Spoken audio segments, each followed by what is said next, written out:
Bonjour à tous.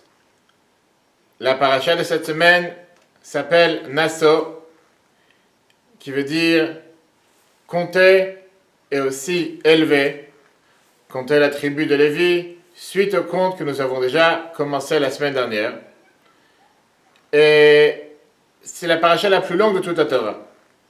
Cette paracha contient 176 versets. C'est en général la paracha qu'on lit la semaine de Shavuot, comme cette année, ou juste après Shavuot, car justement pour nous montrer que nous venons de recevoir la Torah à nouveau, et nous sommes avec une tellement grande joie et enthousiasme.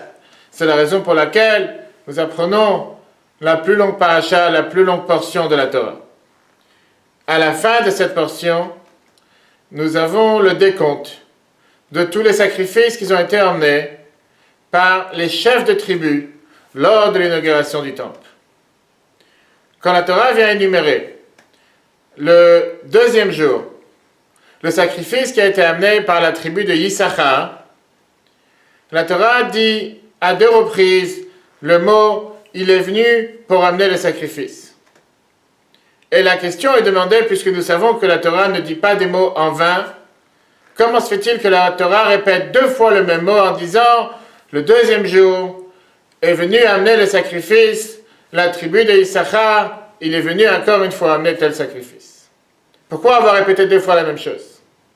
Rashi, commentateur du Chumash, nous donne la raison puisque Issachar a eu deux bonnes causes, deux bonnes raisons pourquoi il a été choisi le deuxième jour.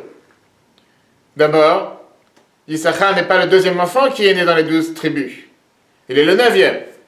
Comment se fait-il qu'il a été choisi le deuxième en amenant son sacrifice le deuxième jour? Rashi donne l'explication parce que, premièrement, c'était des érudits dans la Torah. Deuxièmement, parce que c'est lui qui a donné le conseil aux autres d'amener ses sacrifices pour l'inauguration du temple. La Rabbi de Bavitch demande la question, si Issachar est tellement méritant, puisqu'il était un grand érudit dans la Torah, pourquoi n'a-t-il pas amené le sacrifice le premier jour? Pourquoi la Torah ne le compte pas en premier? Pourquoi seulement en deuxième? Nous savons tous que le premier était la tribu de Yehuda. Cette semaine, nous célébrons la fête de Shavuot, la fête de la Pentecôte, la fête qui commémore la naissance du peuple juif. Le fait que nous avons reçu la Torah en 2448, il y a exactement 3329 ans, au mont Sinaï, directement de la bouche de Dieu, et puis retransmis par Moïse avec les tables de la loi, et puis les 613 commandements, les 5 livres de la Torah, jusqu'à ce que nous avons dans nos mains aujourd'hui. La fête de Shavuot symbolise le fait que le peuple juif, comme la Torah nous fait remarquer, a d'abord dit nous allons faire, et puis nous allons comprendre. Le fait que nous avons décidé, depuis le tout début, comme quoi nous allons faire passer l'action avant la compréhension. Bien sûr, nous allons aussi comprendre, mais tout d'abord l'action. Là est la raison. Pourquoi quand la Torah vient énumérer les sacrifices des chefs de tribu, elle commence par d'abord nous parler de Yehuda et en deuxième, Issachar. Yehuda qui reflète l'action.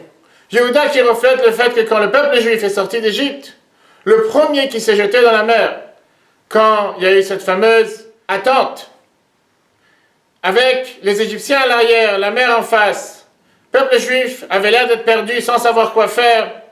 Nachshon ben Aminadav, le chef de tribu de Yehuda, s'est jeté dans l'eau en disant « Dieu nous a dit d'avancer, on avance, on ne pose pas de questions. » Et c'est comme ça qu'on a mérité que la mer s'est ouverte. Yehuda symbolise le fait que l'étude est importante, à condition qu'elle amène à l'action. D'ailleurs, c'est ce que nos sages nous disent. Grande est l'étude, car elle amène à l'action.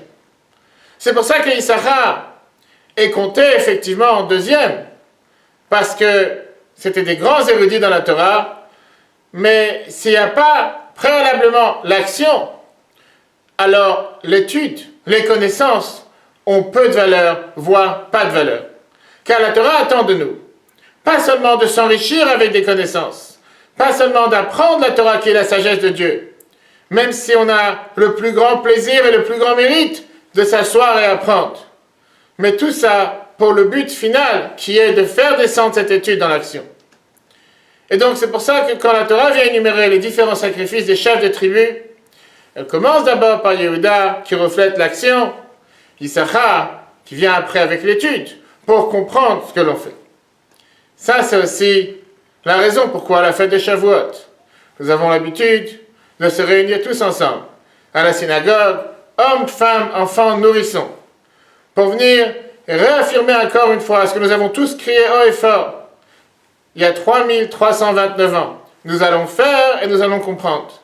Quand nous allons réciter et écouter tous ensemble les 10 commandements, ce mercredi, le 31 mai, dans toutes les synagogues, dans tous les centres rabbats, dans le monde entier, que Dieu fasse que nous méritons cette année, la fête de Shavuot, d'être réunis tous ensemble à Yerushalayim, avec la venue du Mashiach. Très bonne journée à tous et à la semaine prochaine.